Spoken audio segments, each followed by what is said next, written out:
गरीब का प्यार। पिछले भाग में मैंने आपको प्यार के बारे में बताया। मेरा मन, मेरी अंतरात्मा मुझे झकझोर रही थी। आइए चलते हैं इस कहानी के दूसरे भाग की तरफ। अगर तुम चाहते हो कि तुम्हारी गरीबी और बदनसीबी दोनों की परछाई उस पर ना पड़े, तो तुम्हें उससे दूर रहना होगा। अंदर से आवाज़ आई, कैसे दूर रहूं यार, अब तो वो मेरे दिल की धड़कन में है, मेरी रग रग में है, मेरे लहू के एक एक कतरे में समा चुकी है। क्या दिल को धड़कन से दूर किया जा सकता है? क्या लहू को जिस्म से अलग किया जा सकता है? अब वह मेरी ज़िंदगी बन चुकी है। जीते जी तो मैं उसको भूल नहीं सकता। क्या पता वह भी तुमसे प्यार करती है या नहीं। ये एक तरफा प्यार तो नहीं।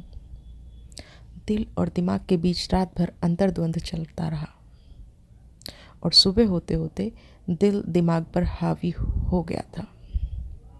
मैंने तय कर लिया था कि अब मुझे अपने प्यार का इजहार कर देना चाहिए। काफ़ी सोच विचार के बाद मैंने लव लेटर लिखने का फैसला किया। प्रिय अंजलि, काफ़ी दिनों से सोच रहा हूँ कि अपने दिल की बात बताऊँ, लेकिन डर लगता है कहीं तुम मुझे गलत ना समझ लो और कहीं मुझसे नाराज़ ना हो जाओ। इसलिए चाहकर भी मैं अपने दिल की बात नहीं कह पाता था। परंतु अब मेरा जीना दुश्वार हो गया है। मैं रात भर सो नहीं पाता हूँ। जब से तुमसे मिला हूँ तब से एक एक पल के लिए तुम्हें भूल नहीं पाया हूँ। हर घड़ी हर पल तुम्हारा ही चेहरा मेरी आंखों के सामने घूमता रहता है। समझ नहीं आता कि क्या करूं, कैसे तुम्हें अपने दिल की बात बताऊं, लेकिन आज अपने दिल के हाथों मजबूर होकर तुम्हें अपना पहला प्रेम पत्र लिख रहा हूं। उम्मीद है तुम मेरे दिल के जज्बातों को ज़रूर समझोगी। इसलिए तुम्हें अपने दिल की बात पत्र में लिखकर जवाब ज़रूर देना।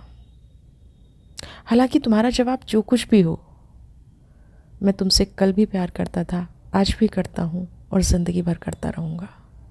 तुम्हारा दीवाना।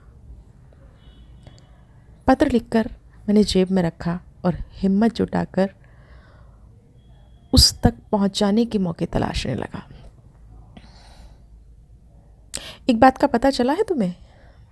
रात को मैं अपने दोस्त अंकुर के साथ गांव में टहल रहा था। कौन सी बात? मैंने चलते चलते लापरवाही से पूछा। अंजलि की शादी होने वाली है। अचानक जैसे मेरे पैरों में ब्रेक लग गए। यह क्या मजाक है? मैंने गंभीरता दिखाते हुए कहा। नहीं, ये सच है।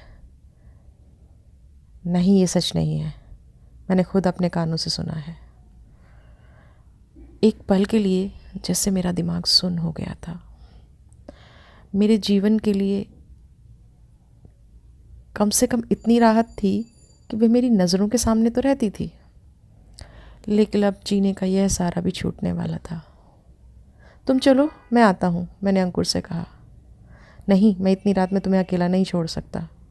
शायद उसे लगा कि मैं कहीं अपने आप को नुकसान न पहुँचा लूँ, इसलिए वह जबरन मुझे हाथ पकड़कर घर ले आया। अब मैं कैसे जी सकूँगा? क्या वह शादी के लिए तैयार हो जाएगी? क्या पता उसके दिल में क्या है। मैंने तो अभी तक अपने प्यार का इजहार भी नहीं किया। संयोग से अगले ही दिन वह मुझे अकेली मिल गई। सुना है तुम्हारी शादी हो रही है? मैंने रुककर पूछा। वह कुछ नहीं बोली। तभी वहाँ गांव की कुछ औरतें आ गईं, इसलिए मैंने भी वहाँ रुकना उचित नहीं समझा। अभी मैं इस झटके से संभला भी नहीं था कि अगले दिन मुझे दूसरा झटका लगा। मैं रात को बाबूजी के साथ भोजन कर रहा था। तभी बाबूजी ने मुझे कहा, तुम्हें कल से काम पर जाना होगा। मेरा एक दोस्त है जो शहर में ट्रक चलाता है। मैंने उससे बात कर ली है। वह कुछ ही दिनों में तुम्हें गाड़ी चलाना सिखा देगा। लेकिन मुझे ड्राइवरी का काम पसंद नहीं है, मैंने ऐतराज़ जताया। तो क्या करोगे? बाबूजी नाराज़ हो गए। कितने दिनों बाद छुट्टी मिलेगी? थोड़ा सोचने के बाद मैंने प्रश्न किया। इसका कोई ठीक से पता नहीं है, वैसे मैं कह दूंगा तो महीने 2 महीने में घर आ सकते हो। महीने 2 महीने? यहाँ तो एक दिन भी जीना दुश्वार हो रहा था। मैंने मन ही मन सोचा, खैर अब मेरे पास कोई चारा भी नहीं था। चलो अब ज़िंदगी जहाँ ले जाए।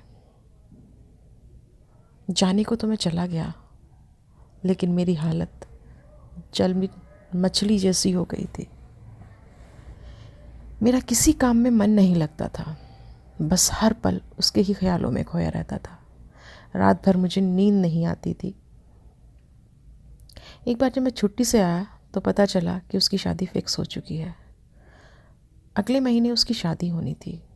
मुझे लगा कि अब यहाँ रुकना बिल्कुल ठीक नहीं है।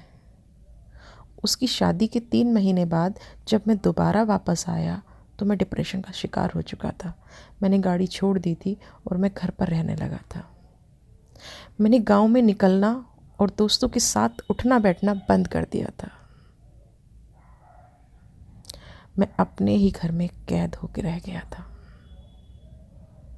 क्यों जी, सिर्फ कहानियों में ही डूबे रहोगे या मेरा भी कुछ ख्याल है? टीना ने पीछे से मुझे कसकर पकड़ लिया तो मेरा ध्यान भंग हुआ। सारी जिंदगी तो तुम्हारी ही है, और क्या चाहिए?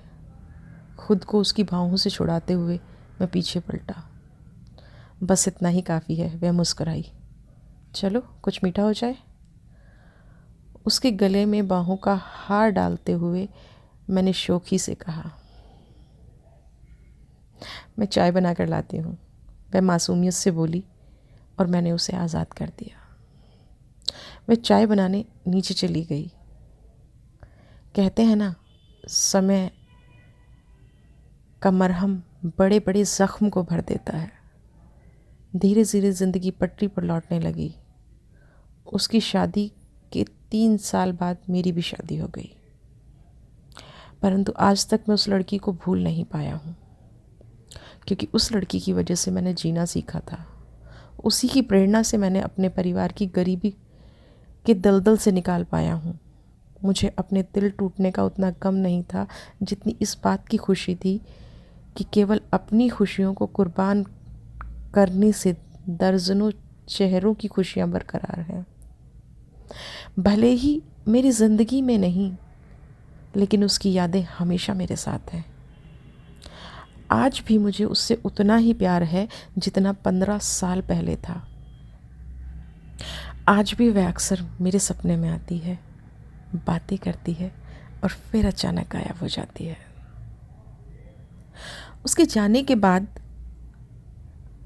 दिल में गम की ऐसी लहरें उठती हैं कि उसमें मैं कहीं डूब सा जाता हूँ। आज भी मेरे साथ फिर से वही हुआ था। ना जाने कितने लोग हैं जो अपने प्यार को मुकम्मल नहीं कर पाते, लेकिन फिर भी उनका पहला प्यार कहानी के इस पात्र की तरह हमेशा उनके साथ रहता है। आपके साथ भी कुछ ऐसा ही है क्या? क्यों? कोई पहला प्यार याद आया क्या? अपनी ऐसी ही अगली कहानी के साथ मैं आपके सामने फिर से हाजिर होंगी। कल तक के लिए गुड नाइट, शुभ रात्रि, स्वीट ड्रीम्स।